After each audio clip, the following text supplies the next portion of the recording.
പിതാവിന്റെയും പുത്രന്റെയും പരിശുദ്ധാത്മാവിന്റെയും നാമത്തിൽ ആമേൻ. വിശുദ്ധ യോഹന്നാൻ എഴുതിയ സുവിശേഷം 1-ാം അധ്യായം 19 മുതൽ 28 വരെയുള്ള തിരുവചനങ്ങൾ.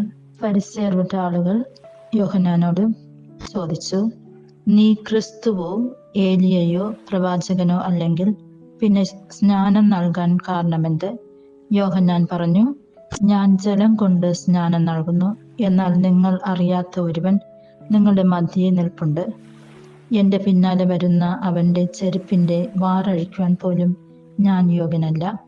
ഈ വചനഭാഗത്തിലൂടെ യേശു നമ്മളോട് ആവശ്യപ്പെടുന്നത് നമ്മൾ എളിമയുള്ളവരായിരിക്കുന്നതിന് വേണ്ടി തന്നെ. യേശുവിനെ കുറിച്ച് യോഹന്നാൻ പറയുന്നുണ്ട്, എത്രയോ വലിയ ഒരു വ്യക്തിത്വമാണ്, മഹാനാണ് അവിടുന്ന് ദൈവപുത്രനായതുകൊണ്ട്, അത്രമാത്രം പവിത്രതയുള്ളതുകൊണ്ട്, പരിശുദ്ധിയുള്ളതുകൊണ്ട്. യോഹന്നാൻ പറയുന്നുണ്ട്, യേശുവിൻ്റെ ചെരുപ്പിൻ്റെ വാറഴിക്കാൻ പോലും ഞാൻ യോഗ്യനല്ല എന്ന്. എളിമയെന്ന പുണ്യം നമ്മുടെ ജീവിതത്തിൽ നമുക്ക് പ്രാവർത്തികമാക്കാം. യേശുവിനെയും അനുകരിക്കാം.